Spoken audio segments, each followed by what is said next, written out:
talks. The jury reaches a verdict, and it is always fascinating to hear from those who were in the jury pool, and when they finally get a chance to get together and for the very first time over the course of hearing so many days of testimony, evidence, etc., to actually begin the deliberation process. And boy, we are getting a chance to really see what those jurors in the Lori Vallow Daybell trial thought when they first got into the jury room, and then when they finally started kind of going back and forth.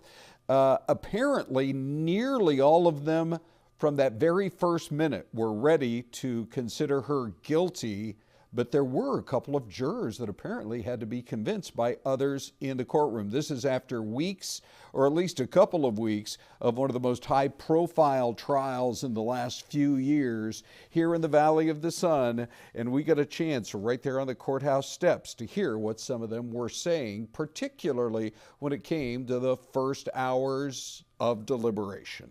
For me, it was the text messages that did it as far as evidence. And I feel like we uncovered some lies. She said that he was Ned before they got rid of him.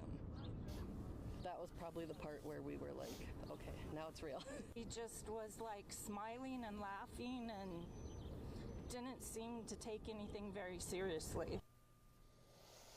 All right, so after all of that, we have Justin Lum. As you know, he has been reporting on this really for many months. Honestly, frankly, we're talking years since this case first kind of exploded onto the national scene. Justin, what came out of yesterday in terms of what you were hearing from the jurors and how they reached the verdict that you thought of maybe was the biggest headline? Well, what you mentioned was interesting is that pretty much a majority of the jurors had already had a decision in their mind that Lori Vallow Daybell was guilty of this murder conspiracy, and it took a couple of them that just had to probably review more evidence. And as we talked to our expert panel, our legal experts, you don't want to rush to a decision. You are given such a duty. It's a civic duty, sure, and really to take the evidence that has been provided, to go over it thoroughly, answer all the jury instructions correctly, make sure that's done. But I think what stood out to the jurors from what we heard, the text messages that were exchanged between Lori Vallow Daybell and her then lover, boyfriend, Chad Daybell, the body camera footage, and just videos of her looking, the word nonchalant has been used a lot after the shooting of her husband, Charles Vallow, that really showing no emotion. I think that stood out to them. But, you know, these text messages we're talking about Charles as a dark spirit. I mean, that had to shake these jurors up to ask, you know, what is going on here? Right. And just the fact that 10 out of 12 were convinced right out of the chute. I mean, I've reported for jury duty, but I have never been selected. I think it would be so fascinating to listen to the give and take of opinions. Were you at all surprised that 10 out of the 12 were ready to go right away? I wouldn't say I'm surprised, but I mean, yeah, that is a solid number right there at the 10 out of 12. And remember, the 14 jurors were listening to this whole case be presented, and at the end of closing arguments, 2 were chosen at random to be alternate jurors. Really, this took about 2.5 hours of jury deliberation because on Monday afternoon, after they received the case, they all decided probably in unison, hey, let's go home for the day. It's been felt like a long trial, even though it was only really about 10 days, but they had heard and seen a lot of evidence. They come back the next day and go for about 2.5 hours despite the 90-minute lunch. Syleste joins us well. Syleste, I'm sure you've got a question or two for Justin. What's been on your mind? Well, I think that, and I was kind of reading through some of the chat there on YouTube, and I think a lot of people are, Ron, you brought up the idea with the jurors. What is that like, you know, for them to be a fly on a wall inside that room when all those discussions are ongoing? Any indication in terms of, like, obviously 10 of them were convinced. What was it that kind of took the other 2? You know, that's what I want to know. I mean, what stands out to them, I believe, are, like I said, those text messages, this affair that was happening between Chad and Lori throughout the whole time, even though she had cross-examined a witness that went on a date with Charles Vallow the night before he was killed, and basically criticized her for dating a married man at the time in July of 2019. But, you know, she had been in this full-blown love affair, text messages about finding out she wasn't the life insurance beneficiary, and really her reaction to that. phone call. That recording really, I think, was... She said it was an accident, not a homicide. Now, Justin, just in the minute or so we've got left, what was it like yesterday? Just take us behind the scenes. When the information came down and you went on the air, what was that whole situation like? Thanks for asking that question, because this was a first for me. I mean, we were streaming all day with our panel of legal experts and making sure that we could bring everyone in, the viewers, into this verdict watch with us. So as we had this clock going and we were talking to our panel, you know, I get an alert, a text message that a verdict is in. And so right away, I'm saying it out loud on a live stream, we have a verdict. And so I got to report that news right there and break that, I believe, first. I mean, and we put that out on X and everything. And then we had 30, 45 minutes to get ready. So it was exhilarating, it was nerve-wracking, and then, you know, we cut in before our 4 p.m. newscast, talked about it and heard it live and reported. It was almost like doing radio. This is was a total new experience for me. It's kind of like this streaming show, exactly. right? This is like doing radio, except we got a camera. It was a blur. And one last question. Tell us when the next trial comes and what your plans are there. Okay, so same plan, same strategy to just keep on streaming coverage, but this is for Brandon Boudreaux, Lori's ex-nephew-in-law, who had been shot at driving into his Gilbert home, his driveway, and Gilbert police believe the shooter was Alex Cox, the same person who shot and killed Charles Vallow. They believe that Lori put him up to it, and she was in Idaho at the time. So the state will have to prove that there was a conspiracy once again between Lori and Alex to kill Brandon Boudreaux, who she deemed a dark spirit, according to police reports. It's been fascinating, and your coverage has been outstanding. Justin, appreciate your time. We'll get to talk soon on the next trial. Thank you, guys. Celeste, another one of the stories we are talking about today has to do with El Salvador. We have a local congresswoman, used to be a city council member, Yasmin Ansari. She made this trip to El Salvador, and she didn't get a chance to actually meet with him. But there you see, after a long day, we've arrived in El Salvador. There's the man who's been the subject of so much of all of this. And I think maybe the most interesting is she gets back now and a chance to talk about it. And it seems like the whole country is talking about her interview with Laura Ingraham. Ready? Ready. Here we go. Ansari. Congresswoman, thank you very much for being here. We're going to see where this legal process takes this, as I said the other night, and I understand your view on that point. But what was your point in traveling to El Salvador? Senator Van Hollen had just been there. So to me, there is nothing more American than due process and the rule of law. The fact that Donald Trump is defying a 9-0 Supreme Court order that has said very clearly that the United States government must facilitate the return of Kilmar Abrego Garcia is extremely, extremely important. And the fact that the president continues to defy that Supreme Court order. To me, this is also a bipartisan issue. We have had a conservative-leaning Supreme Court say that he must be returned, a Reagan-appointed judge say that this should be shocking to every American, and also Joe Rogan, who has said that due process is one of the foundations of our freedom. So I want to make sure that the president abides by the law and actually follows the law. So just so I understand, so I understand your position, but you went to El Salvador because of Joe Rogan, and you think that your trip to El Salvador would somehow deliver due process? And what you think is due process for Mr. Abrego Garcia? I believe that the president needs to follow the law in this case, and so far he has not done so. Yeah. If I could speak, Congresswoman. Yeah. Unfortunately, when the president is not following the law, it's very important for members of Congress. Yeah.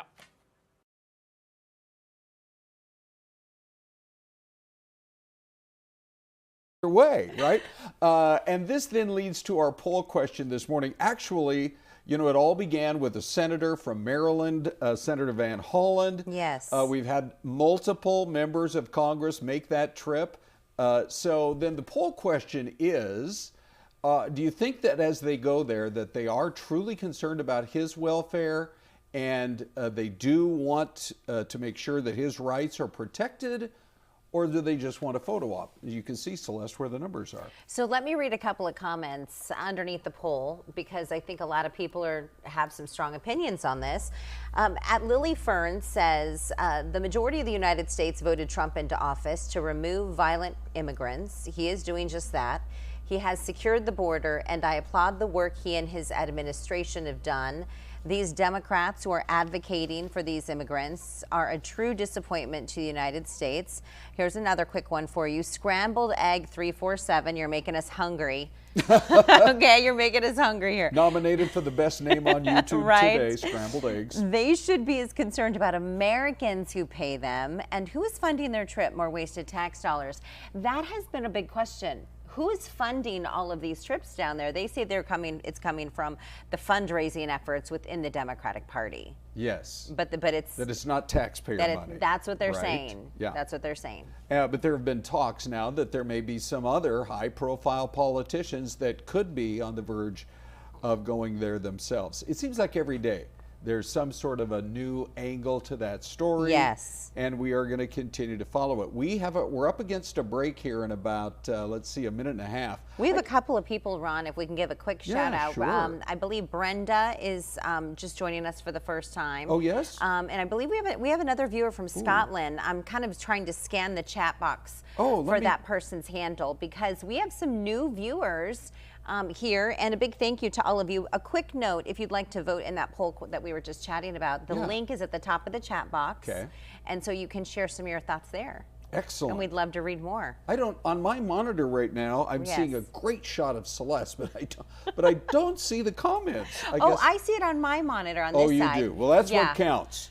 That is the monitor that counts. I got to get fixed. So, Ron, can I just say it's good to have you back, my friend? Thank you, Celeste. Yes. It's good to be back. I know. We missed you. I caught a little bit of the show. Oh, you did? Yeah. Why did we not see you in the chat box? What happened?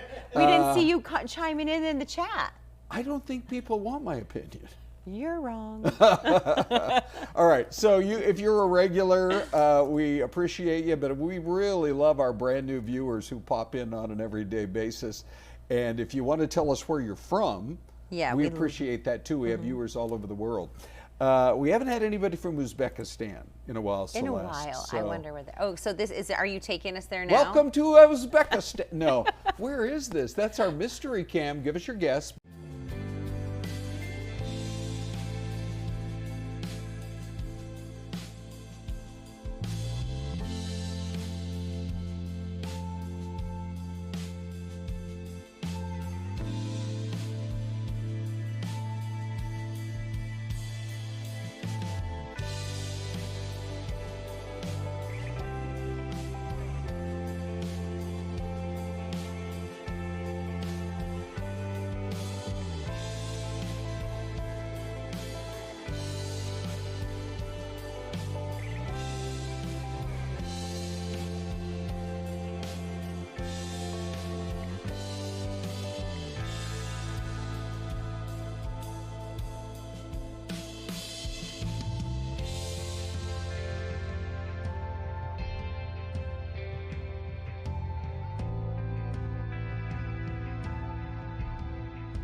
And we're back looking at the mystery cam. I'm trying to think, Celeste. Yes, sir. With all that foliage, what city, and that's obviously a major city with all those buildings there. Yes. What city has the foliage right up against their downtown? It's a very pretty town. Do you have any guesses? We do. B. Miguel says Minnesota. Okay. Which I think is, I like how you use the word foliage, but Thank you. I was just going to go with trees. Okay, good. And a couple of bushes. I'm much more basic, Oh, Ron. yes, you are, Celeste. Only half the time, though. Look, only one of us in life is ever going to get a PhD, and it ain't me. And too bad we don't have a shoe cam, but these shoes are anything but basic. All right. Okay, so I'm gonna go like Michigan. Okay. I'm gonna go Michigan, and we have a Minnesota from. Let's see who else is chiming in here. We have. Oh, some people missed the mystery cam again. Maybe it didn't go fast enough. Sammy G it's says always Washington, D.C. Sammy G, good morning to you. She was asking lots of good questions yesterday. Good. Pittsburgh from Jim Fine. Ooh, I love Pittsburgh. Marissa also said D.C. Is there something in this image that Celeste? is leading people to believe? I'm going to go. Oh, the White House. Do you see the White House? Yes, but it's not the White House. Oh, darn. I think I recognize that. I think I recognize that building. Is Believe that it a or not. bird? Is that a plane? I believe that is the state capital of the state of Virginia. Okay. And so I am going to go Richmond, Virginia. Okay. Michael Lewis just said Virginia in the chat as well. Good, good, good. Here she comes, everybody, on the mystery cam. Celeste MC. today. All right, what do you got? Washington, D.C. No, it is not Washington, Are D.C. you sure that's not the Hold White on. House? Is that the White House? That isn't the White House, is it? I don't know, unless they built a giant hill right next to the White House. All I know is it's a house and it's white. That's all I know, Ron. We have our first major controversy in a year's worth of doing mystery cams. I'm telling you, I need somebody to Google the image of the state capitol there in Richmond. Wow, Virginia. this is crazy. Yeah. Okay, also, well, they we have had a some rule winners that then. no buildings can be taller than the Capitol. Look at all those tall buildings. Oh, yeah. Well, All maybe, right. maybe this is a different vantage point. I'm going to have to take it to the judges panel. It looks like somebody actually put up a net. Maybe it's a Nest Cam or something. We have not heard from. It's possible. Okay. Well, But anyway. by the way, Brenda, Yeah. good morning, is from the UK. Yeah. She said they're 8 hours ahead. 'Kay. And so she's watching right now. Oh. Live Oh, on love it. YouTube. Good. Yes. Hey, by the way, I'm totally on the fly here. Oh, But, okay. Get ready, everybody. I don't know who's authorized to do this camera. I'm feeling like we're showing a little too much of all those mic cords. I'm going to request Trenton or Trenton's possibly not moving. Dave. Trenton's not moving. Yeah, so- Trenton's working on the He's Dave, like, I don't know. we just zoom into Celeste just a little bit. That's Oh, all really? I'm asking, right? Ron. Well, look at all that. It's I too, mean, don't go too tight. The lights aren't that great in here. Oh, Celeste. That's the first. Look at how much better. Oh, Little okay. headroom. Just a little headroom now. Okay. Good. There. Zoom, zoom, Good. zoom, zoom, We zoom. still have more cords than you used to see at a radio shack. Yeah. But we're on the air, and that's what counts. Man, flashback to the Radio Shack, Ron Hoon. Gosh, yes. Jeez. Okay, I'll tell you what is getting a lot of talk in the. Oh, wait, hold on. I did want to mention one other thing, and so do you. Can I just mention this? Yes. Two old farts. What? This is his name in the Who are you chat. calling? What? This is his name. Okay. He said he goes love you too. Really? Yeah. Nice. Okay, But I is just he thought that new? was very appropriate. Is he new? I don't know. Are you new? I mean, think. chime in. Let me see. I don't recall two old farts before. By the way, that's the first time I've used that particular F word here on the stream ever. We're pretty PG around here. We could respell it. PHART. Way better. Celeste, if you had to select a business Yes. here in the Valley that's a small business that you love, Okay. and that you would be willing to hop in the car and drive a ways for, can't be a big chain, can't No. be a big box store, just a little mom and pop. It could Okay. be a restaurant, it could be just a there's little so retail, many. it could be a boutique, Okay. that kind of a thing. Okay. Anything pop to your mind? I'm probably going to go Queen Creek Olive Mill. Oh, nice. Because yes. they have People do. they have a pizza spot inside. They Yep. have a coffee spot inside. So you Right. got my lunch and my breakfast figured out. Yep. But they also have fresh pastas and homemade olives and olive oil. They make it all there on Yeah, site. It's right. the best. Yeah, right on the edge of Queen Creek where it meets up with Santan Valley. That's right. And, it's like an hour drive. Correct. I'm trying to think. I'm going to go with there's a local sandwich shop out in Mesa. I don't think they're ever going to branch out of Mesa. So if you live in Surprise, it's a long drive. I have a survey here. This is why we're talking about it. They asked people, what is a local business that you would be willing to drive over an hour to go visit? I'm going to give you the results here in Arizona. It's called Crazy Sub. And yes. so, I remember we had this at Steve. Yeah, I like Steve's. I also like Ned's. They're two brothers. And they're kind of competitors. Imagine that conversation at Thanksgiving. Gosh, right? But a matter of fact, I just had a sandwich there yesterday with my wife, Renee. Was it the Ron sandwich? You know, they actually used to have that. The Hoon. Yeah, the Hoon. I think it was like the Hooner sandwich. The I don't Hooner know. Sammy. Walk in and see if they just stare at you now, because that was a while ago. They're like, who's that? Here we go. Ready? Yeah. Arizonans have weighed in, and number one, where would you drive more than an hour for, is a place called the Barrio Bread Oh yeah, that Bakery Don Guerra in Tucson. Don Guerra's place. Okay. Yes. And you've been, right? I've met him. I've Okay. interviewed him. Oh, yeah. And his family, and they have they sell their bread here in town as well. But yeah. he's a James Beard Award winner when it comes to pastry. And he's in the bread business. And he's in the bread business, Okay. and it's delicious. Oh, and he that's has the great. sweetest mom. Oh, Yeah, good. sweetest Well, mom. go just for mom then, I guess. Here, that's number one. And number two is Changing Hands Bookstore. We all love Changing yes. Hands. They've been around forever. By the way, I had Dave do a little bit of research for us, and Okay. here are the number one locations in a few other states. If you're ever over in New Mexico, it's a place called the Frontier Restaurant. Okay, Frontier. If you're ever up in Colorado, it's Samadhi Yoga Sangha in Denver. Okay. In Utah, I've actually been to this because I go up and see my daughter a fair amount. In Salt Lake City, it's called the King's English Bookstore. Ooh. Yeah. Okay, well that's very appropriate. Is this taking you to our next story?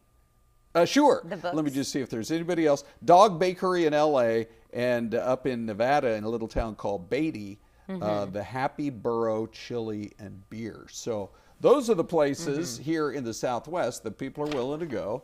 And yeah, I don't know, Celeste, if that's a direct connection to the King's English, but we are going to go all the way up to the Carefree Cave Creek area. Okay. Did you see what's made its debut up there? What made it? Oh, you're going to love this. Every kid in the valley is going to say to mom and dad, let's get in the car and drive up there. I want to go see. Ready? Ready. It is a gigantic transformer Oh. that has transformed the city. Ready? In Cave Creek? Yes, here we go. And we are going to share that with you right here. What could I put in there that would be a nice entrance into the community that would be something to talk about? It's original. You never see anything like this, so it's pretty cool. Okay, so you just heard from Wayne Helfand of Rare Earth Gallery. He found this statue in Indonesia, and the light bulb went off, and he said, I got to bring that right back to my old hometown, Carefree, Arizona. It's where the CVS plot used to be. And you can find it at the northwest corner of Cave Creek and Carefree Highway. Now, I love it because we need more like local attractions for our kids. I think so too. But if they're into Transformers, they're going to like drive an hour or more if they can convince mom and dad to go take a look at it. The only thing missing, I think, is a cowboy hat. Like Yes, they need, you know, okay. I mean, if you're in Cave Creek or Carefree, like that is, they have battled time and time again on who is the most Western city. Yes. You know, even Scottsdale kind of has dabbled in on that whole Yes, controversy. right, sure. The most western town. Thank you. Right. But the Transformer needs a cowboy hat. Yeah, okay. Give it a little bit of the western flair. Yes. I love it. So it's something new, especially for the kids. Now, there's a report that came out that has us talking today because we love either reading or listening to books, and I know we have a lot of folks in our audience who are very well read. Well, a new survey came out that said 46% of Americans had not read or listened to a book in the past year. and this goes back about a year, and 27% said that they had read one or more books. But the numbers, I think, are a little surprising. It's pretty wild. Yes. Well, I mean, I guess, we get busy and then we're binging shows Yes, and all we that are. other stuff. Oh, and, you think Netflix is to blame? Oh, yeah. Call them out, Celeste. Well, it's all the streaming services. Except this one. Except this one. Yeah. Okay. So don't ask me why I put that transformer up there again. So many buttons. Celeste. Yes. Have you read or listened to a book, either right now or in the last few weeks, that really sticks out to you, where you're like, I can't wait to get back in the car and listen to a little bit more? No. But Okay. That wraps up this segment, this little chat segment. well, here's the thing. I actually do listen to a couple of different programs on YouTube, Yeah. including this one. Good. When I jump in the car, I listen while I drive. Oh, so I've been sure, of doing a course lot of you that. do. But I do have a lot of audiobooks on my phone, which I Okay. need to get to. Yeah. One of them is Smart Not Loud. Okay. Okay, that's what I downloaded. Yep. One of them is, I haven't finished Ron, but I'm 1 hour left, Inner Excellence. Remember that Oh, yeah, NFL yeah, yeah. player? Sure. What was it, the Philadelphia Yeah. Eagles player, and yeah. he was reading it on the sideline. Good. And maybe one about Transformer. I don't know why we're What- showing what the is that? Transformer. Okay, this is weird. I feel like I don't want to touch my board anymore. Yes. So What the about book you, that I've Ron? been listening to is called Precipice. It's a guy by the name Robert Harris. And by the way, sometimes with those British books, they have the narrator. Well, I can't even do a British accent, Celeste. This narrator, his name is Samuel West. But here's the sell point. It's a spellbinding novel of passion and betrayal. Oh. Ooh, Okay, man. Ron, first of all, Yeah. how many pages does this book have? Well, I'm listening to it. It's an Oh, you're audiobook, listening. but it's Okay. like 12 or 13 hours. But Wow. Celeste, here's the thing. This guy takes real life stories and then builds a novel around them. Oh, that's If cool. you can believe it, there was a prime minister in the UK during World War I. This guy's like 60-ish years old. Okay. He falls in love with a 20-something lady, even though he's married, Wow. and he kind of carries on Scandalous. this scandalous So, affair. so he then cheats on his wife. And, well, Yes, he's a I fair. mean, we don't have proof, but that was the rumor at the time. But here's the thing. He wrote letters to her with top secret information about the war.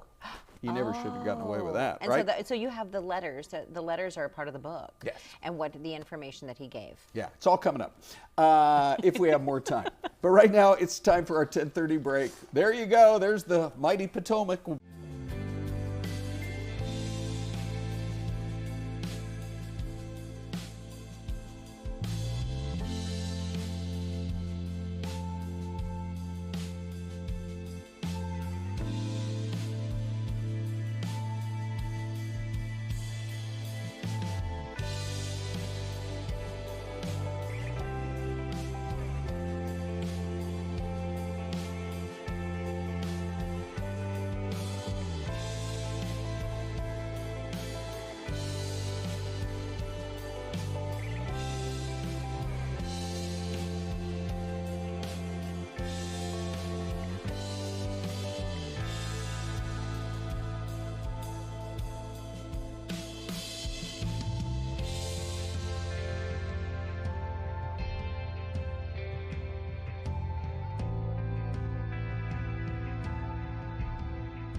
And you are looking live at Oxon Hill, Maryland.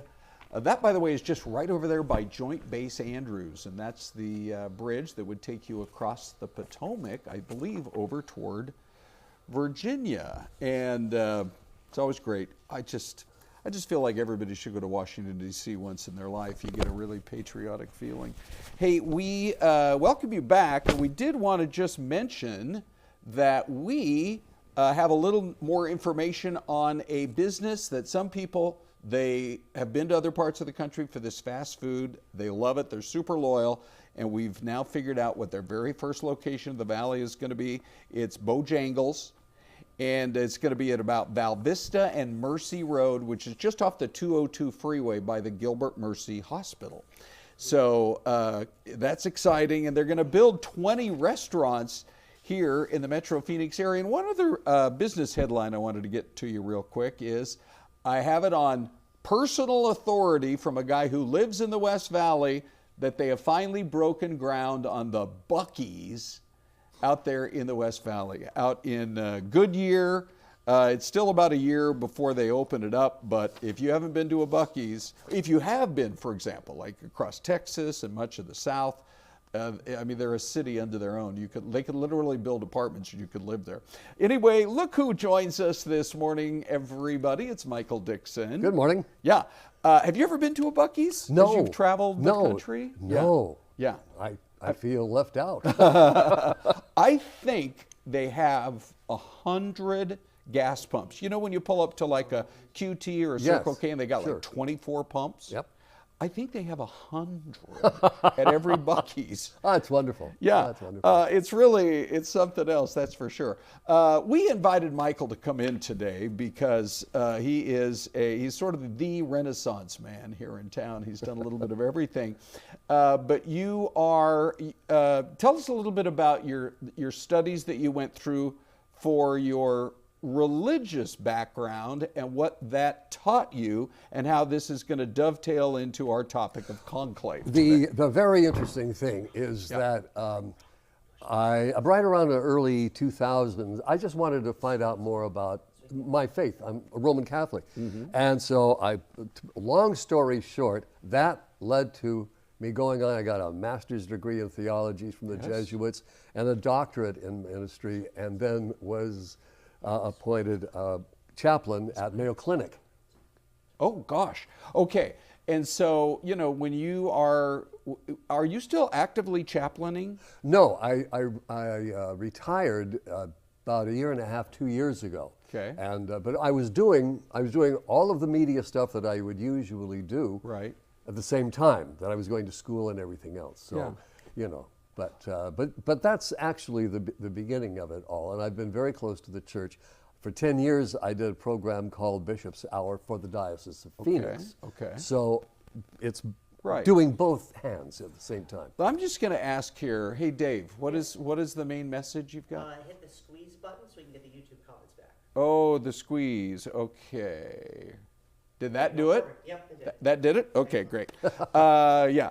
By the way, this is a streaming show. It's not like we're on TV right now, so we're a little more loosey-goosey, Michael. I like being loosey-goosey. Yes, right. I once By the way, there's dated the her quote of once, the morning. What now? I dated her once. Lucy? Loosey-goosey. Goes by the last name of Goosey? Very okay, strange. good. Yeah. All right, so this movie has been out just for the last couple of months. Talk about timing, this Conclave movie. What insight can you give to us regarding Conclave and maybe a little bit about what we should expect maybe this time around as compared to previous conclaves? Well, it's really hard because first of all, we can get an overview of what the process is, but they are sworn to secrecy or be excommunicated from the church. It's that serious. It is that serious. Okay. The way it works, it's 9 days after the funeral of Pope Francis, they will come together. Now, the conclave has to do with the cardinals in the church come together, but only, there are 252, I think, cardinals, but only 130 132 can vote. The rest of them are over 80. They can participate in the discussion in the cloistered area. Yeah. So there's some age discrimination going on And here. well, Sort not of. only that, Yeah. but the 132, 2/3 of them were made cardinals by Pope Francis. Oh. Now, at the first, you would think to yourself, oh, well, it'll be somebody who, clearly is going to follow in Francis' Sure. footsteps. Right. But that never, because these cardinals are from all over the world. Yeah. And all over the world means Africa, Yes. China, Yes. not just Northern European, which is very, very, very progressive, and the others are very, very conservative. And so Right. you have this mixture, many of whom don't know each other, and so they have to take some time to have it just before they actually get closeted in Yeah. the Sistine Chapel. So let me They ask can you this. see. Yeah. Are we ready for an American Pope? No. What are the odds that we'll have an American Pope? Or what are the odds we'll have a Pope from another continent that we maybe haven't seen before, either, say, Africa or Asia? It is certainly possible. It really comes down to the people in Africa and in the southern hemispheres are more conservative than the people from the north, Italy, Germany, that sort of thing. Sure.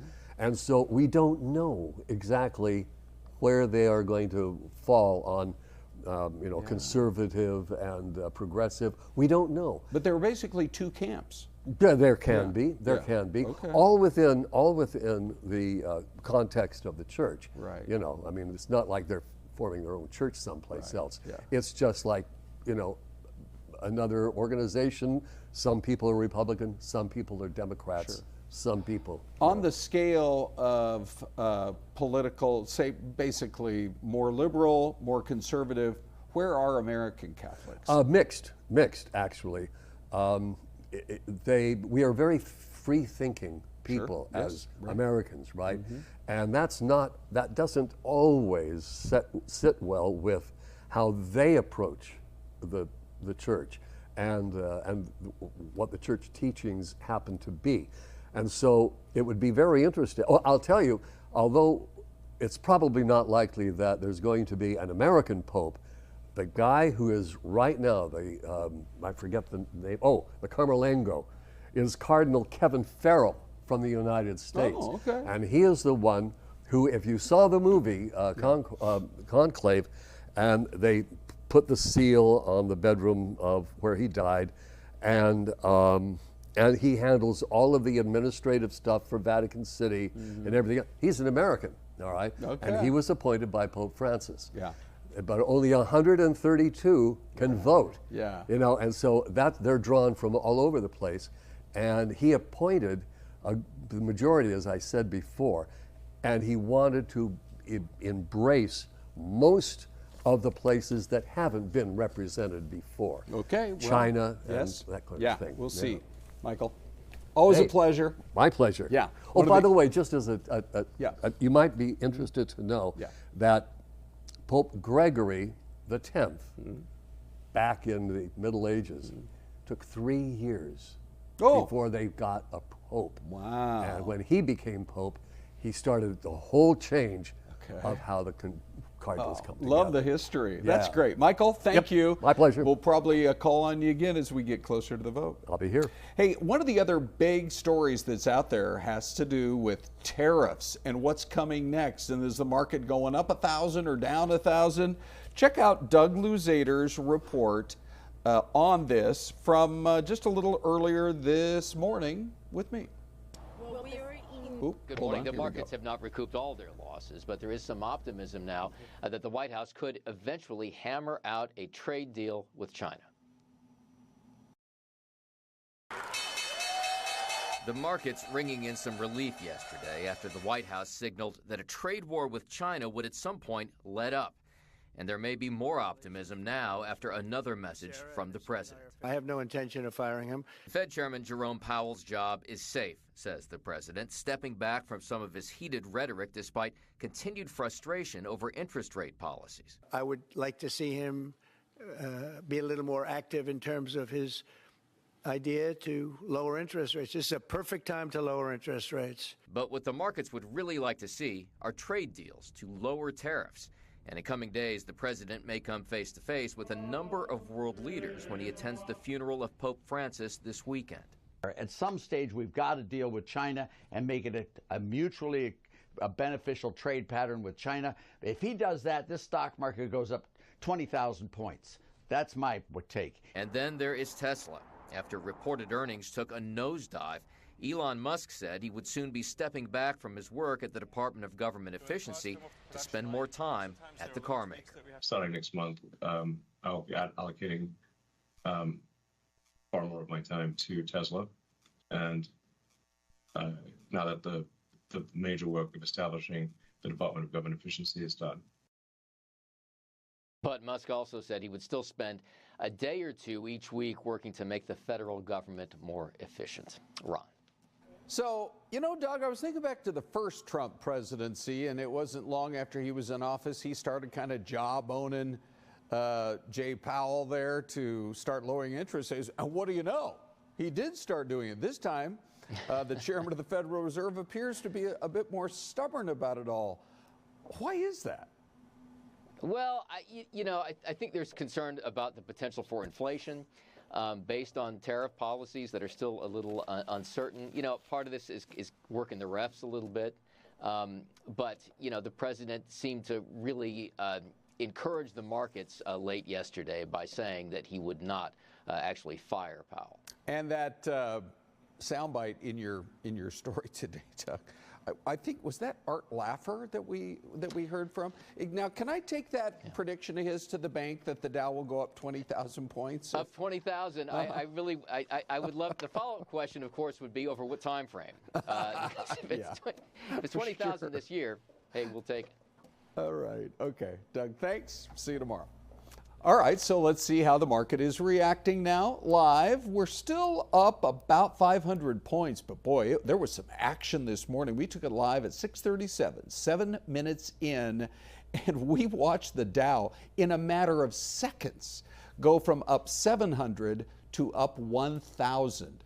I mean, it was really remarkable to watch. But as you can see right now, of course, who knows where it'll close, but we're up about 500 right now, up 480 points. We are going to take another break. Syleste returns and more in 2 minutes.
And there's a live look at Ferdinand Beach in Florida. And those are some pretty happy boat owners, I would say, this morning. And another beautiful day in Florida. We welcome Syleste back.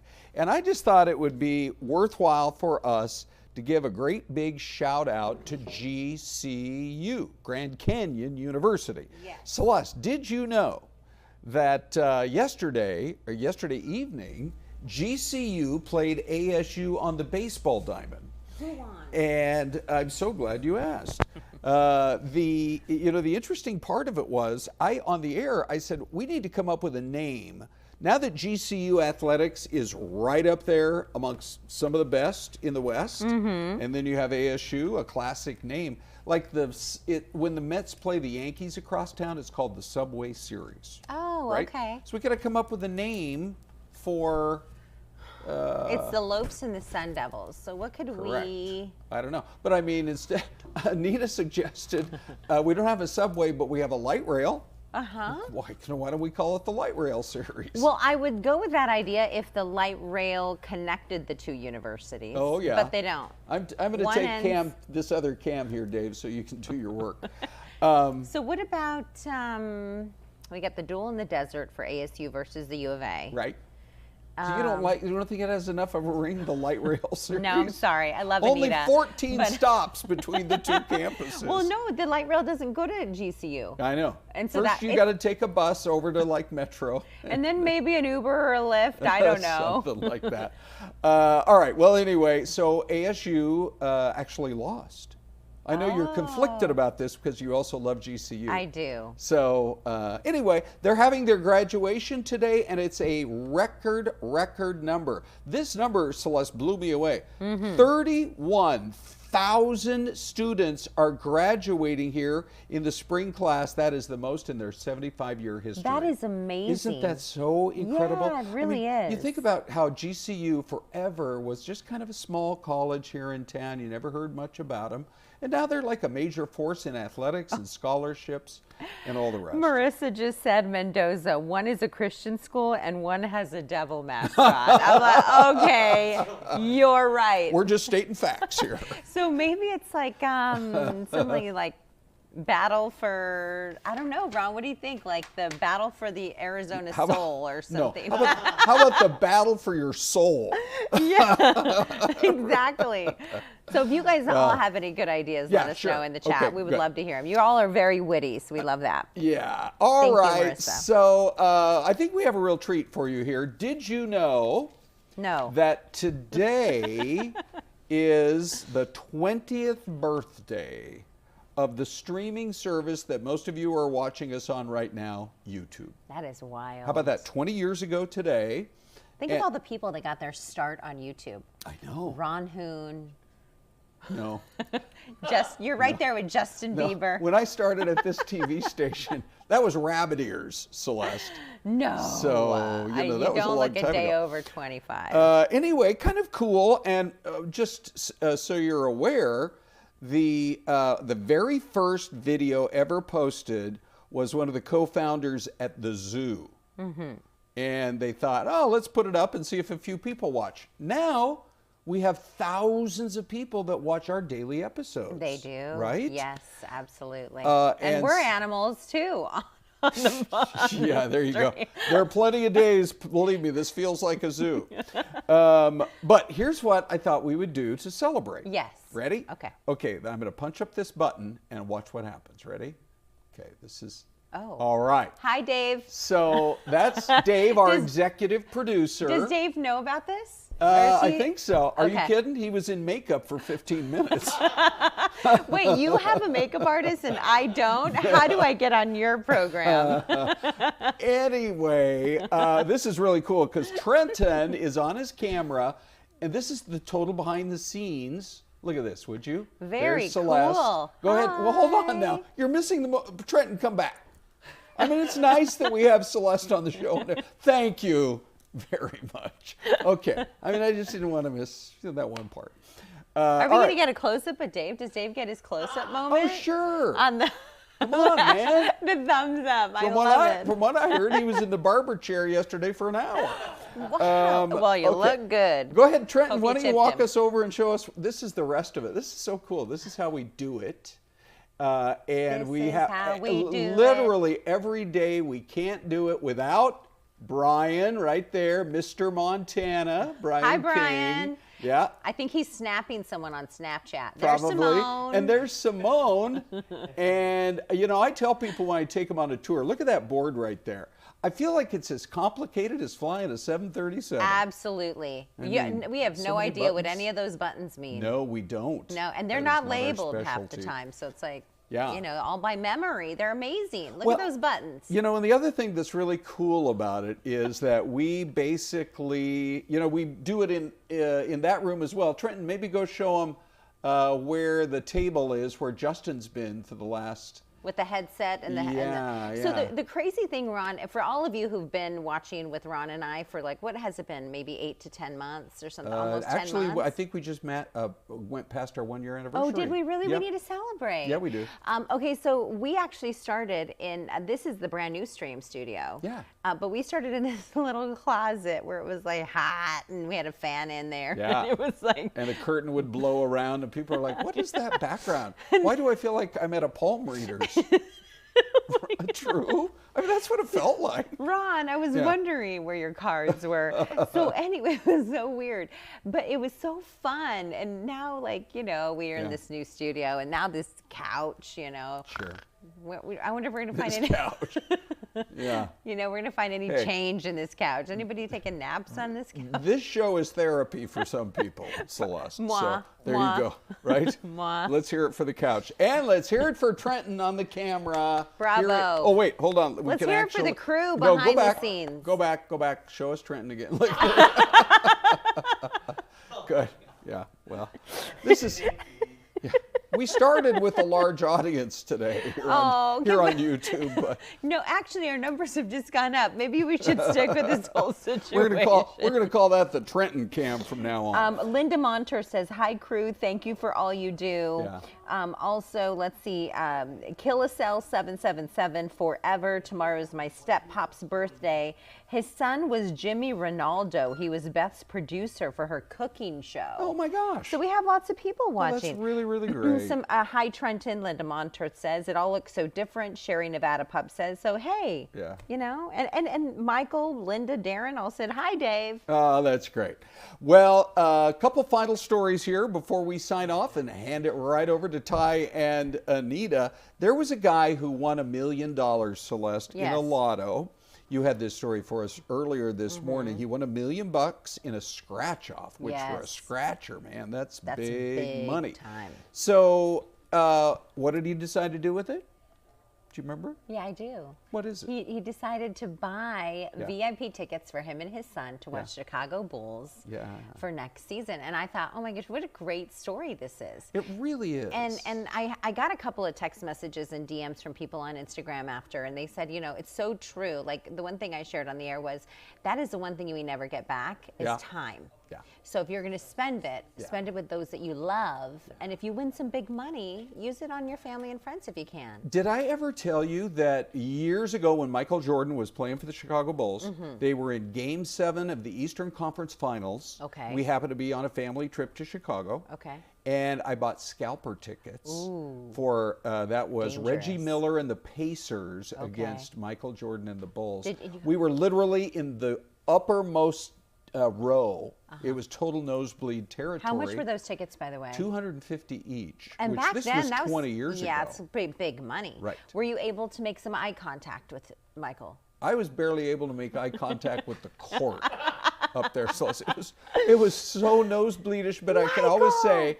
that my son Jordan and I, you know, he was just a kid back then, that we always saw MJ play. Yeah. And he was always the And what a real deal. remarkable human.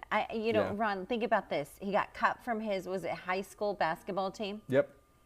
And I know, he now and- he's a superstar. Oh my goodness. Oh, hey, one more thing before we go. If you haven't seen this video yet of the twins in Australia, they're not like reading from a script, but this is crazy. They speak the same words at the same time. They hadn't rehearsed it. Here we go. Ready? You've got to see this. This is amazing. Well, we are in cleaning now. No. Oh, I do have a promo. I think. At 57. So we drop everything. Headlines? And You have to do we're running headlines? out The the 11 front. a.m. headlines? We Yeah, see I'm going there Mum to do it right now. running out from the house. Celeste, are you coming or no? All right, it's, yeah, this, look, they're still going. Look at that. It's really wild, isn't it? Crazy. Okay, so these are the twins in Australia. And we, here, I got to just be quiet for a second. Let's just listen.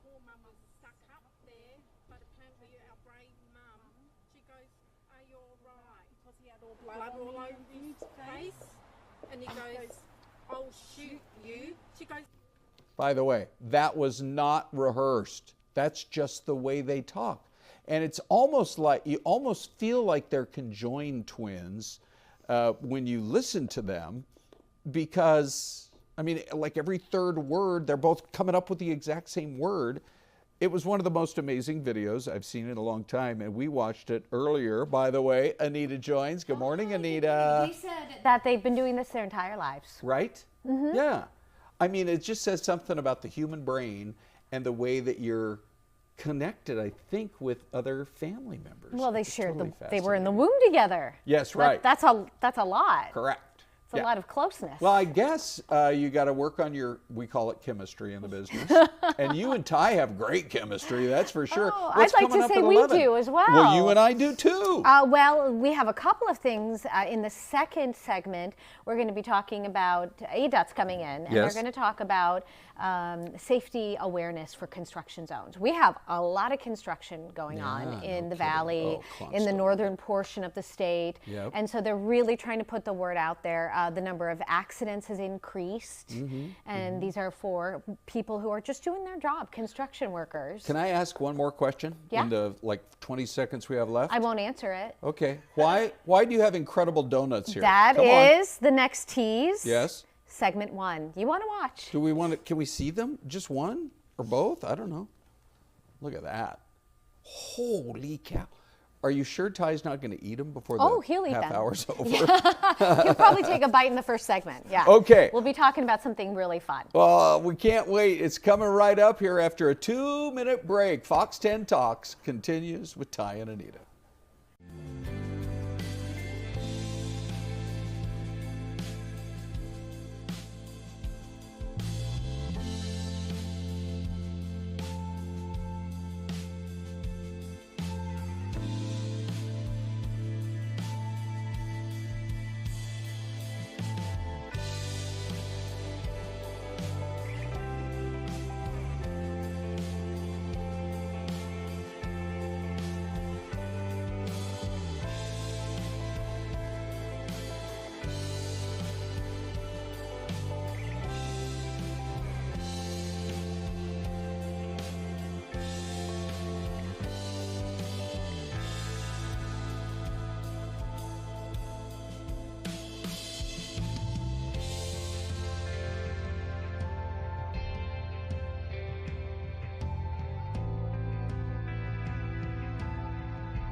Do you need that plugged in, or is it already hot? If it's hot, we're good. We just All set right, it right welcome here. on in, you guys. No, you're good. This is a working Yeah, set, you guys. it We got is. stuff going on. It's work in progress. We have 2 minutes to switch crews out. Yeah. We've got a lot going on here this morning. We are celebrating Coffee Day, Oh, which we is love a day that you and I both celebrate daily. I would not be able to function without coffee, but Same. truly, good morning, Andrew. Good morning. With Press Coffee, not only do I need the coffee, I love the coffee, and I enjoy the coffee. All right. Perfect. That's a great I do. I endorsement love. right there. I mean, do you know what it really I look forward to at the end of the day? Getting I use an old school coffee maker. I don't do that. Are you saying you drink coffee at the end of the day? No. Oh, Prepping it. Sorry, I didn't let her finish the story. Prepping it for the next morning. Okay. I have it all ready so that when I wake up, I just need to do a little one click. But then it's like, I know I'm going to have coffee the next, like when I wake up. It's exciting. Poor Andrew's like, I didn't know it was going to be this much fun. Let's talk about Press Coffee. Let's start at the very beginning, how you Yeah. guys got started, because I love a local story that hits it big and just blows up throughout the valley. Yeah, 2008, Steve Krause, Tram Mai, 2 local longtime people decided they wanted to enter the coffee business and try to do it better than anybody else had. So at that time, what we call this industry specialty or third wave coffee we find ourselves in was kind of emergent. So the first press was at High Street, City North. You go up there today, you can still see the Sprouts corporate there and a couple of restaurants, but that's where the first one was. 2010 came, relocated over to Scottsdale Quarter and really found our footing and who we were, and ever since then it's just been a drive towards quality and how we can make the best coffee possible. Before we go even further into press and what you have and the different types of beans, one of the reasons we wanted to bring you on was to talk about this new study. Talks about the health benefits of coffee. That's right. Right, Ty? Yes. I don't have my sheet. Oh, you didn't Can you bring- read it? she did not I come do, but I prepared, have your Andrew. donuts on my sheet. All right, so let's go over this, shall we? Drinking coffee lowers your risk of death. So a study found that moderate coffee consumption, I would beg to differ, moderate to extreme consumption of coffee helps, including both unsweetened and sweetened varieties, is associated with a lower risk of death. So people who drink 1.5 to 3.5 cups of coffee daily were 30% less likely to die during a 7-year period compared to non-coffee drinkers. So this suggests that regular coffee drinking, even with moderate amounts of sugar, may be linked to improved longevity. Okay, so what is your definition of moderate coffee drinking? What is yours? Ty, you go first. Okay, well, I don't want to get in. Okay, I went to the doctor not too long ago, and this might be TMI, but she asked about my caffeine consumption. She ran the numbers. She said I'm way over. But you know what I told her? Mind your own business. So how many cups of caffeine do you have a day? Oh, now you're okay, Dr. Anita. I'm just wondering what moderate is. Like 4 to 5. I love coffee. Wow. I do like 2 to 3 in the morning, 1 at work, and then I have a little afternoon pick-me-up at home. Wow. A cold brew at I would home. imagine yours is more than that because you work in a coffee house. I could be totally wrong, though. No, it could be a little outrageous. When we talk about caffeine content in coffee, it comes Okay. down to 2 big factors. Okay. Number 1, what kind of coffee are you drinking? And specifically, there's 2 main species of coffee we call Arabica and Robusta. Okay. Arabica is what you see printed on bags. We 100% Arabica. Like 80+% of the coffee on the planet is Arabica coffee. That will have 80 to 110 milligrams of caffeine in a 12-ounce drip cup of coffee. Okay. Other people, a lot of big names, I'm not going to drop any here, use the Robusta side. That has about twice as much caffeine in it. So that same cup of coffee will have 180 to 190 I did not know milligrams. this. Okay. I should so be taking notes. if you're dealing with a reputable coffee brand like Press, we're only using Arabica, of course, and then the top 5% of that they call specialty, and that's Okay, where we so are. why don't you want extra caffeine? Caffeine, not good. And it comes to, you do that much caffeine in a cup, it leads to bitterness. That is a bad cup of coffee. And you find those Robusta cups, hotels you shouldn't be staying at, cheap airline coffee, Okay. the cheapest of the cheap, again, without naming any names. You can Google, it'll be your friend because it'll tell you. But that's number 1 thing to establish. Now, number 2 is brewing method, okay? So even on our stuff, if I make you a hot pour over with something like this, we're closer to that 80 to 100 milligrams per cup. But If I pull a cold brew out, which is what I love to drink, those cans are just coffee and water, same coffee, but there's more of that coffee. So we get about 290 milligrams in a can. You're talking about a pour over, which you're going to show, because I know Crystal's husband, our weather expert, does this, but I use this the old school coffee filter, yeah, with the coffee pot. You like the Keurig, the drip. Thank you. What's the difference then? Okay, so y'all aren't going to like this, but every coffee-consuming country has developed its own coffee culture about what it likes and how it likes. Drip coffee is almost universally American because it's really acidic. It showerheads boiling hot water and it steals all that acid out of the coffee. Outside of Scandinavia and the United States, you're going to have a hard time finding that. Keurig, without disparaging anyone, is a brewing method. It tends to under-extract the coffee because we look at brewing as time, temperature, turbulence. Those variables have to all align to nail it. So that's good. Keurig is good. Keurig bad. Bad. Keurig bad. So bad. as far as pay attention, Anita. Quality of extraction and brewing a good cup, that's bad. And I'll show you what I mean. Okay, so whenever we brew coffee, we just want to get the coffee stuff. I'm going to move my laptop. All right. Yeah, you can put that on top. We can make a little room here. Okay. So this little guy here is called a clever. Okay. The clever is like a French press in that coffee and water are going to sit. The little plastic thing is called the clever? This device right here is called the clever. That's right. This is fascinating. So we're going to add our coffee. We're going to do a little rough today, that but smells so good. Isn't that nice? Oh my Isn't that goodness. nice? Okay. So in this, we've just got our coffee and water, right? Okay. Coffee and water go together. Boom. Wait, so, Andrew, can I stop you real please. quick? The filter that you're using, does that matter? This doesn't matter as much. That does not matter. You want to use a paper filter. You can use a Melita 4, the cheap pack you get at the grocery store when you make this. What about that, the little, not serrated, but do you know, the old school, kind of like a basket? Yeah, like the drip coffee filter. Can you use that? If it fits, you can. Okay. The Clever, they make different sizes. I like manual brewing methods because A, it gives you all the control. You can control how long it sits. You can control the water temperature with this guy, with our dial. We can control turbulence if we stir it, things like that. So this is called a full immersion, like a French press, but we're going to let it brew for just a minute, and whenever it's done, we're going to set it on top of this vessel. I wish you could smell it in here. I know. It smells fantastic. Isn't that nice? Yeah, wow. That is so Isn't that nice? Mm. Good coffee. A, you grind right before you brew, always. Always. Grind right before you brew. Don't grind the night before. You're going to change my whole game now, aren't you? I'm hoping to. I know. Number two is, when we talk about quality of coffee, they make it tough because it's the marketing. It's this quality, premium, gourmet, and they don't mean anything. When we talk about specialty, that's a grade of coffee. So Press is a specialty roaster. That means we only source 80+ point coffee. Because of those minimal defects, we don't have to burn it. A lot of that burnt, dark... And you don't have that bitter, gross burnt taste. That burnt flavor is because when you buy coffee, it's an agricultural product, right? Coffee doesn't ripen at the same time on the plant. So you start picking coffee, you better make sure you're only picking ripe and leaving the unripe. If a roaster gets a bag of coffee and it's got some unripe, which is really common as defects, you have to dark roast it or burn it to get rid of that sour citric flavor. So we kind of buy ourselves out of that issue, and as a result, you won't find these roasty, burnt cups of coffee with us. I'm sorry, but Lisa Dinsmore, one of our viewers, says her husband has 2 pots a day with no problem. Boom. Let's go, Lisa. Snaps, snaps.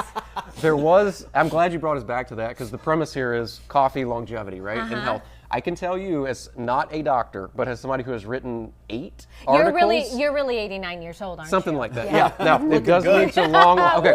It seems to be this. Number one, there is a correlation between people that drink coffee tend to live longer. But where we're not sure of is, this is just as amateur armchair coffee guy. Sure.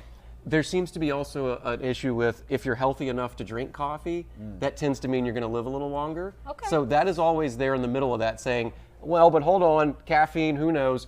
Caffeine doesn't seem to be a problem under, say, 500 milligrams a day. Some doctors, like in your case, will say keep it under 300. For me, they'll say keep it under 1,000. Gotcha. There is a limit. We want to stay away from it. But more or less, if you're healthy enough to drink coffee, it seems to keep people going a little bit longer. And tea, they don't find the same correlation on the tea side. You would think it's the caffeine. It's not. Whenever we roast coffee, it's got chlorogenic acids. That seems to be responsible for a lot of the health benefits that we experience. Antioxidants, they tend to get destroyed the higher you go. There's no firm data on light roast is better than dark or anything like that, But that's preference. That's preference. That's Okay. preference. To me, it points towards quality. See, I always thought dark roast would mean more caffeine and I guess just a thicker flavor. Flavor side, yes. Caffeine, no. As Okay. you roast higher and higher, you actually, if I've got my props. Look at you. So this is roasted coffee, right? Uh-huh. This is how we roast our coffee, about 400 degrees Fahrenheit. If we keep roasting, we're going to eliminate part of the coffee. Something's going to cook out. So this will get lighter and lighter in weight as you go darker and darker. Michael Lewis is saying we need smell-o-vision. Yes, Michael, come on in studio. Grab a cup. All right. Marissa says her brother would love this segment. Coffee and donuts. Did not invite some police officers. She's surprised we didn't invite some police officers. We should have. We Oh, should have. look at this. So when you're done with your brew, you give it about 4 minutes. You set it 4 on top minutes, of your okay. cup, your vessel, whatever. What happens if you go longer? Is it stronger? Yeah, it'll keep brewing. Okay. So more caffeine. yes, but when we brew like this, I said we had control of time, temperature, turbulence. So if we brew it and it's way too strong, we have a recipe in our head going, shoot, cut it 30 seconds quicker next time so it's not as strong. Or can you add water to You can dilute add it more a little? water. A lot of times I'll brew this really strong and Mhm. set it over ice to make Oh, there you iced go. coffee, and that dilution really brings the coffee right where you want it. Andrew, we have about 2 minutes left. Yes. I think you're just such a wealth of knowledge. What Thank is your prime, like if you're making coffee at home, what is What's your go-to? Yeah, what is your go-to? Well, in that case, hold on one second, because we Oh, might as we're well getting it. We're we going might as well for it. show this off. So the AeroPress. This is one of the Oh. greatest things in coffee ever. Because we have 2 minutes, I'll show you how it works. Okay. So this is not expensive. They make different sizes. They make different shapes. You don't need, this is the biggest one they make, which I love. But to brew coffee in this, you literally set your filter and everything down. You add your coffee right Do you in. need a filter? Yes, it comes with a bunch of filters. So we'll throw our coffee in, and we'll throw some water Right in. What? Wait for it. Wait Okay. for it. It's like a magic trick. Now, once Ta-da. we get all this in, You're awake. we just want to put our filter, which they give us, Like a little, just a paper thing. little paper Okay. thing they give you with that, and then we put this on top like this, and when we're ready to brew, it'll sit here and steep. We'll turn it over onto No our cup, way. and when we press like this, I'm not like horsing it. I'm not putting a ton of pressure, but what it's doing is building pressure in this chamber as we So do you can this. see that there's a little bit of air, like a little air pocket right there. So this will brew our coffee, A, super fast, but B, because of that pressure, which is turbulence, that rapidly increases how quickly and how efficiently it brews. So this will brew in about 90 seconds at about 175 degrees Fahrenheit, therefore less acid in our coffee. Give us some press locations, contact. Can people purchase these great little gadgets? So all there? the gadgets I showed you are on Amazon, and Okay. I like these because they're not expensive, okay? Okay. The coffee itself, Phoenix is one of the best specialty coffee cities in the country, so you can find freshly roasted, really high quality coffee all around town. Press has 19 locations and Awesome. presscoffee.com. We can sell you and ship you anything you've seen here today. We learned a lot. Thank you. We hope This you is come awesome. back. Of course. Can you keep some of this? Yeah, I can we? I Can forgot you my pour us a coffee cup? cups. He has cups. I'll leave Andrew some has props cups. behind. Okay, start Andrew, pouring. thank you Start pouring. so much.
Welcome back. That was so much fun. It was fun. Are you a coffee drinker, Kelsey? I am a coffee drinker, Oh, yes. does that not smell delicious? It does. I'm actually very tempted to take that cup right there. I know, right? Kelsey is with ADOT. Good morning to you. So Kelsey, first of all, why don't you give us your title, what you do with ADOT? Because there's so many different specialists within ADOT. You guys are so fantastic working with us, the media. So first of all, thank you for coming. But give us your title, Kelsey. Of course. I am the safety spokesperson for ADOT. Okay. And we're talking about safety because you guys have so many work projects going on. And that is really kind of paramount, is making sure that not only drivers are safe, but your crews are safe out there as well. It is Work Zone Awareness Week. Yes, so it's National Work Zone Awareness Week this week. It runs between April 21st through the 25th. And this isn't something that ADOT observes on its own. It's something that other state DOTs and other traffic safety stakeholders take part in every spring, usually in April, to try and raise awareness about different, work zone safety issues and talk about driver behavior to keep them and workers safe if they're, traveling through a work zone. You shared some statistics with us, and I think we're going to be able to bring that up on one of the graphics. These are emergency travel kits. Let's see if we can maybe run through some of them. Road trip, do we have another one? There we go. Crash statistics. You want to go through some of these? Yeah, so, since 2020, there have been at least 75 fatalities in work zone crashes. And you can see in 2024, the data is not fully analyzed yet, but there have been at least 23 fatalities and 33 serious injuries. And when you look at these numbers, it's really a reminder that all of us need to make better decisions behind the wheel. Roughly, if you look at national statistics, about 80% of fatalities that occur from work zone crashes are actually drivers and their passengers. And so it is really in the driver's benefit to slow down and make sure that they're paying attention to the signage, to make sure that they're keeping not only the workers in the work zone safe, but also themselves as they're traveling through those work zones. You mentioned this is a nationwide. I used to work in the Las Vegas news market, and we had a terrible crash. It was an entire family inside a vehicle, and there was a piece of construction equipment parked on the one of the lanes. It was a construction zone. The woman did not realize it wasn't moving, that it was part of a zone, and rear-ended it. And it was extremely tragic. No one survived. The car was just a mangled mass of metal. And that is an example of what you guys are talking about. It's not just the construction workers you're worried about. It's not just their safety, which obviously is important, but it's also the people who are driving. I mean, we have people chiming in and watching. Everyone's driving in one of these zones in this day and age. Absolutely, and it's really as simple as paying attention and making sure that you slow down and watching the signage. The work zones are designed for safety. They're designed for the safety of the workers and also for the people who are driving through them. So you'll see cones and barricades and barriers to ensure that there's enough space for the workers to do their work safely, and for also for travelers to get through that work zone. And so just keeping in mind that we really need the public's help to keep themselves and the workers safe. So slowing down, staying alert, putting down that phone, don't drive distracted or impaired, so that we can all get home safely. The theme for this year's Work Zone Awareness Week is respect the zone so we all get home. So follow that signage, slow down, and make sure that you're paying attention so everybody can get home. Kelsey, can you talk about the partnership that you have with DPS? Because I know that's kind of that plays into all of this, because we see those work zones out there. And it sometimes will say fines are double for speeding, things like that. Can you talk about that partnership, about how important it is for you guys to kind of work together to make sure that everybody is staying safe in some of those work zones? Yeah, so as our crews are working on building out and improving the state highway system, we count on DPS to do their role, and they're doing everything that they can to enforce those rules and ensure that people are slowing down and that they are. I know that they're increasing enforcements. They, especially when you are in those zones, the larger construction zones, I guess you could say. We have some of the projects that are just so big. We're going to see more DPS out there, making sure that as it gets busier and busier, people are slowing down. So you've got to be aware, but we also have that speed limit. It changes in a work zone. So generally, at least in the Loop 101 project where I was earlier this morning doing interviews, it's 55 miles an hour, and in some cases, I believe in the I-17 work zone, right around Sunset Point area, that's reduced to 65 miles per hour. So regardless of what the speed limit is, make sure that you are observing it so that we all can get home safely. Yeah. When you look at these stats, because we threw those up right here, I mean, it kind of takes your breath away to see. I mean, 23 in 2014, or rather 2024. That's kind of... And 33 serious injuries. Yes. And not just the fatalities, Yeah. but people are walking away very, very hurt. When you see that, it's fairly shocking to see that many people are being hurt in a year span within the work zone areas. Yeah, it is, and like I said, it is a sobering reminder that all of us have to make better decisions behind the wheel to ensure that we can reduce those numbers. We really count on the public's help to make sure that those numbers will decrease over time. And it goes back to that good driver behavior, slowing down and making sure that you're staying alert and following the road signage that we post.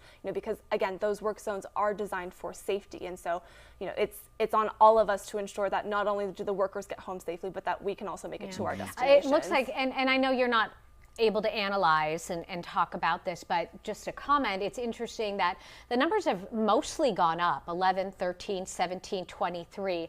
We have seen the valley grow, the state, our population is growing. Could we attribute that to more people coming in? We have more drivers on the road. We also have drivers from other states where you have different rules.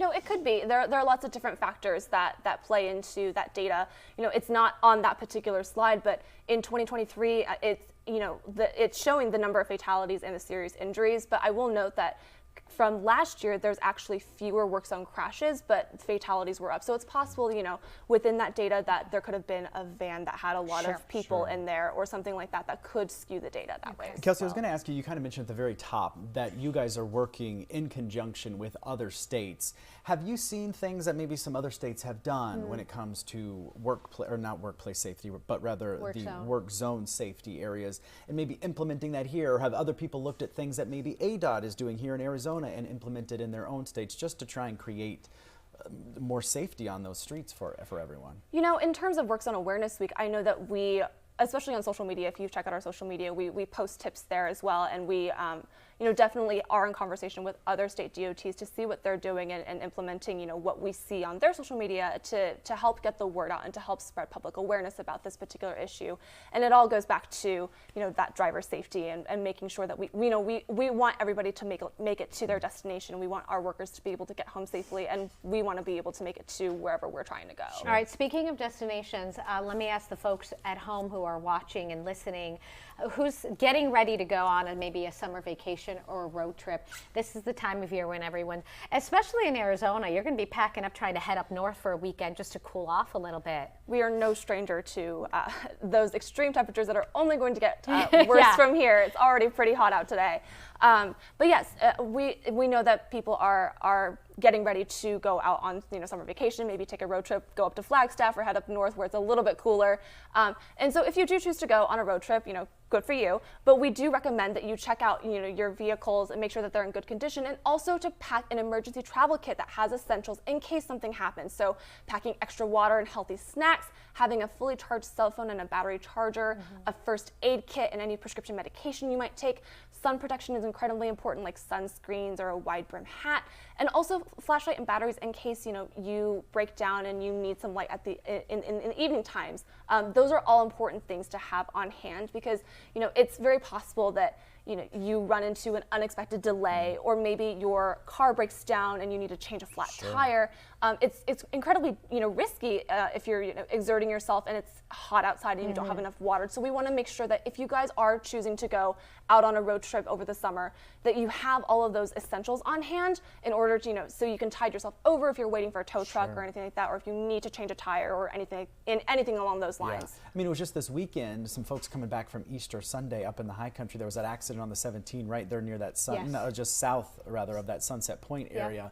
People were kind of stuck in their cars, twiddling their thumbs, but that's a great just kind of reminder. Make sure you have that water. You have the snacks for the kids. Those batteries are all fully charged as well. One thing that, if I can add, that I found is helpful, because if there are portions in our state, or if you're traveling even to California, what have you, you might not have Wi-Fi.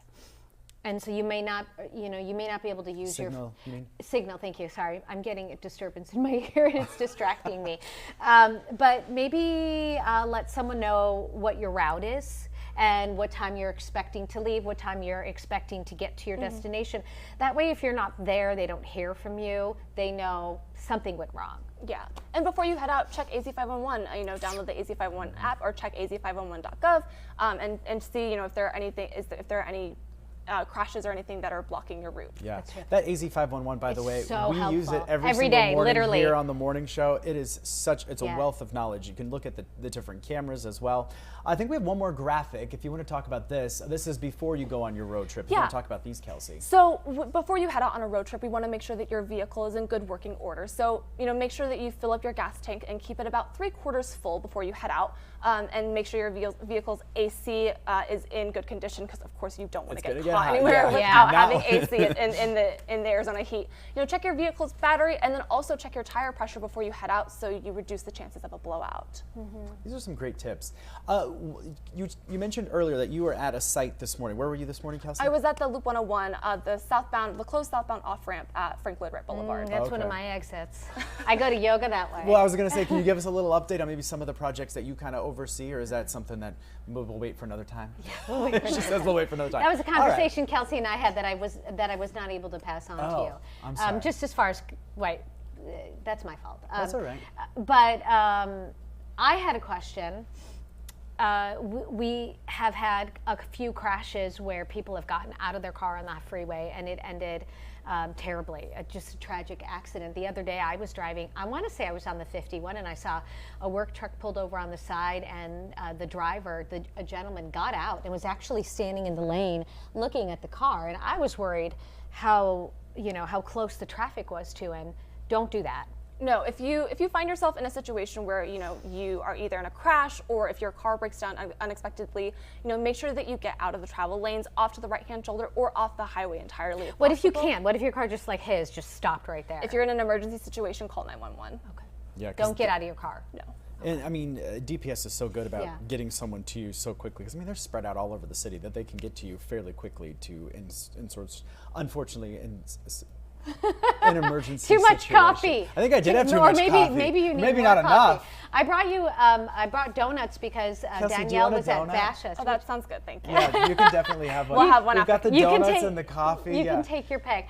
Danielle brought donuts from Bashas. They have a big contest coming up. That's a topic for another time, but that's why I brought donuts. Well, I appreciate the donuts and the coffee, because it's a still long smells day and good it does in smell here. good Yeah, in here.